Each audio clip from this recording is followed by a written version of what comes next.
everyone. So before we start our presentation, let's meet our team. I am Imtiaz, and we have Dava, we have Farah Isla, we have Nur Anissa, we have Mas Farhana, and also Nurul Huda. So in this topic, we are going to cover about how digestive system and urinary system works together. As we know, there are many systems that are operating in our body. For example, urinary system and digestive system. The functions of urinary system is to regulate plasma ions. Also, it eliminates the waste in our body, such as urea and as urine. We need digestive system in our body because it provides raw material to our cells to support their life. So in this presentation, we are going to tell you about the physiology of bilirubin pathway, the drug detoxification and drug excretion, and also the bowel disease that leading to our kidney failure. Have you ever wondered why urine is yellow? How does it relate between the organs of digestive and urinary systems? Let us explain to you.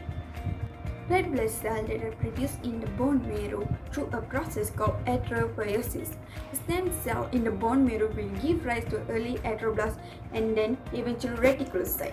The reticulocytes will form erythrocytes, which are our red blood cells. The purpose of erythrocytes to circulate around our body and carry oxygen around. The oxygen in erythrocytes are bound to the hemoglobin. Thus, these erythrocytes circulate around the body for about 120 days until they eventually get whole. When the erythrocytes getting whole or damaged, they destroy in organs like the spleen and the liver, which contain a numerous of macrophages. So it will release hemoglobin within the red blood cell. The hemoglobin is split into the hem and globin component. The globin is then converted into the amino acid and utilized in the body. The M component is further converted into the iron and bilirubin. This reaction is catalyzed by the enzyme called M oxygenase. The iron released from the M is transported in the blood to the red bone marrow and is used to produce new hemoglobin. In the next step, the bilirubin is converted into bilirubin, which is the yellow compound. This reaction is catalyzed by the bilirubin reductase. The bilirubin form is an unconjugated form, which is not soluble by water. Thus, it is required albumin to transport to the liver. In the liver, the bilirubin is converted into a conjugated form, which is soluble to water. This reaction is taken place by glucuronic acid with the unconjugated bilirubin. It is transported through the biliary channels into the duodenum. Through the duodenum, it reaches colon. In the colon, bilirubin is act upon the microorganism. Then it will convert it into two things, which is stercobilinogen and urobilinogen. Stercobilinogen will be excreted in the feces in the form of stercobilin, giving the brown color to the feces. But about 15 to 10% of urobilinogen will be reabsorbed again and travel to the kidney. This process known as enterohepatic circulation. Then a very small amount of urobilinogen will travel to the kidney, about 5%. This 5% urobilinogen will be excreted in the urine in the form of urobilin, giving the yellow color to the urine. This diagram will help you understand much better with our previous explanation. Second point, drug metabolism help renal excretion of drug.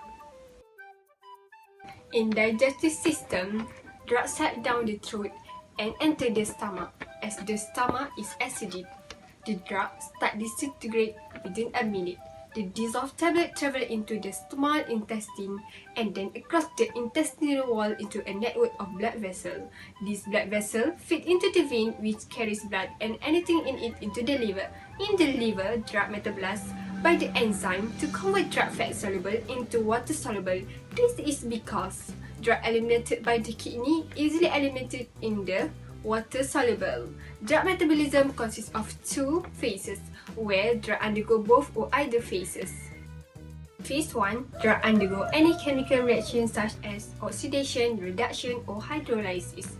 Drug will bind to oxygen, hydrogen, water, or amino acid to be water soluble. The enzyme in this phase is cytochrome P450. For example, drug in this phase is warfarin and amphetamine. In phase 2, it will change the metabolite from phase 1 into more soluble water by conjugation reaction. Metabolite is attached to ionizable group such as glucuronidation, acylation, and sulfate. The enzyme to metabolize drug is transferase, and the product is called conjugate, for example, paracetamol. Drug continue the journey out the liver through vein into the body circulatory system. Half an hour after swallow the drug, some of those is already made it into the bloodstream. This blood loop travel every limb and organ include heart, brain, kidney, and back into the liver. Within about 1-2 hours, body start excreted drug in renal excretion, with the blood dose decreasing by half every 2 hours on average. Okay, next I'm going to explain about renal excretion. Renal excretion is how no reversible transfer of drug occur from plasma into urine. It can also be defined as the route of drugs to be eliminated. So the renal excretion by kidney use 3 processes, which all occur in nephrons. So the first process is glomerular filtration, second process is active tubular secretion, and the last process is passive tubular reabsorption. Okay, I'm going to explain about the process of drug elimination. Okay, first it will go into the afferent arteriole and then go into the glomerulus.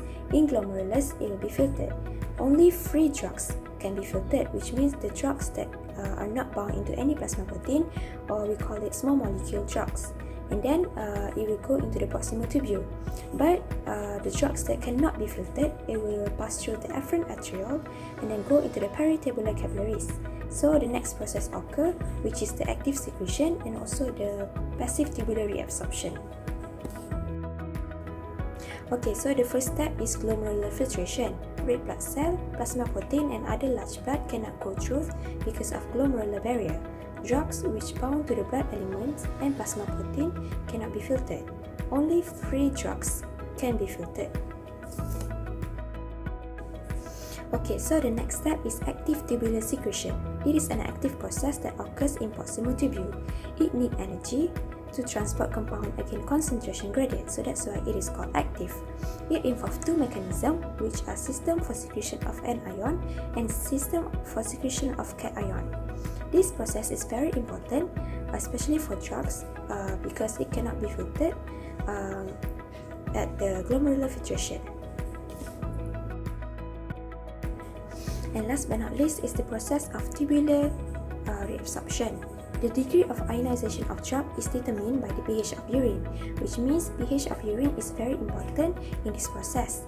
By ion trapping, it can influence the rate of excretion of basic and acid drugs and also reduce passive reabsorption. It occurs along renal tubules. At renal tubule, if the drug is in non-ionized form, it can diffuse across tubular membrane and will enter back to the plasma. Why I said that pH of urine is very important here, it is because, for example, if we consume weakly acidic drugs and our urine is also acidic, it is okay because the drugs will be non-ionized form, which means it can be reabsorbed back into plasma, which is what we wanted.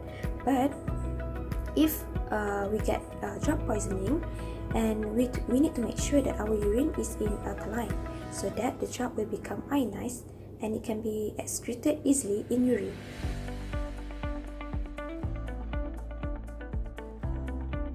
Inflammatory bowel disease (IBD) is a group of disorder in which the digestive tract become inflamed. The digestive tract or alimentary canal includes the mouth, esophagus, pharynx, stomach, small intestine, and large intestine. The digestive system is responsible for breaking down the large food molecules into the small organic fragments for absorption. So, inflammation that occurs along the digestive tract will disturb this normal process. The specific causes of IBD is remain unknown, but one of the possible causes of IBD is because defect immune system. In people with IBD, the immune system responds abnormally to the environmental triggers, which causes the gastrointestinal tract to become inflamed. Moreover, genetics also cause IBD because IBD is likely to evolve in people who have the family members with this disease. There are two major types of IBD, which is Crohn's disease and ulcerative colitis. Crohn's disease. Inflammation occurs in any part of the GI tract from the mouth to the anus, most likely to affect the last part of the small intestine, which is ileum. Affected areas appear in patches. Inflammation can spread through the multiple layers of tissue that leads to many complications. Ulcerative colitis. Inflammation occurs in the large intestine or colon and the rectum. Sometimes it can cause ulcer. Affected areas are continuous and not appear in patches. Normally, it starts from the rectum and spreads into the colon. Inflammation occurs only in the innermost layer of the colon. Symptoms of IBD such as diarrhea, fever, abdominal pain, fatigue, and cramping. Next, I will explain a few effects of IBD to urinary system. First, kidney stone. Kidney stone, also known as a urinary stone or nephrolitis, and its common effect through a crampation that occur in a small intestine. This because patient will have an inflamed intestinal tract, which decrease the ability of the body cell to absorb the fat. It most commonly affect in the ileum. Kidney stone also damage the intestinal lining that cause the patient cannot digest and absorb nutrients well, including the fat. When fat cannot be absorbed by body cell, it will produce the oxalate, which is a type of salt by attached to calcium. This oxalate will release to be absorbed and it will collected into the kidney to form the stone. Patient will have some small bowel resection will more attend to dehydration. Why this happen? This happen because the urine more concentrated, and this situation are more likely to cause the stone formation. After stone form, it may stop in the kidney or travel along the urinary tract. Sometimes, small stone also can move from the body through urine without cause much pain. However, stones that do not move may cause a backup of urine in urinary system organ, and it causes the pain for the patient. Okay, next, there are the symptoms of the kidney stone that patient could face, which is more stomach ache, blood in the urine, nausea, and urine that smell bad and look cloudy. Hydronephrosis is a condition when kidney becomes swelling due to accumulation of urine. This occurs when there is a blockage of outflow of urine that causes the renal pelvis in kidney to become enlarged. Thus, urine cannot flow out from the kidney to the bladder. Besides, amyloidosis is also one of the effects of IBD to urinary system. It occurs commonly in Crohn's disease and involves the abnormal protein in different organs and tissue, which called amyloid. This amyloid is the abnormal protein that the body cell cannot break down and recycle. The type of amyloidosis that involves in the kidney, which is the autoimmune amyloidosis, is also known as a secondary and or inflammatory amyloidosis. When amyloid protein come together, it will form the amyloid deposit. The enlargement of this amyloid will damage a person's organ and tissue. The most usual affected by this amyloidosis is the kidney. This because amyloid that collected can damage the kidney and make it harder for them to filter the waste when produce the urine. Besides, it also not able to control the balance of the salt and water in our body and lead to a high blood pressure. When it becomes worse, the patient may have a sign of a kidney failure, which causes the kidney not able to produce the urine, filter the waste, and keep healthy balance of chemical in our body. Next, the symptoms that a person could face, such as feeling tired, shortness of breathing, and others. From what we have learned today, digestive system and urinary system are very sensitive, right? If something was wrong, then our body will have some issues. We also learned that these two systems are very connected to each other, even though they are not works in the same part. But it shows us that our body system is dependent to each other, and they cooperating together to make our body live better. For our references, you can see right here. And yeah, it's that. That's all from us. Hope you enjoy. Thank you for your time, Doctor.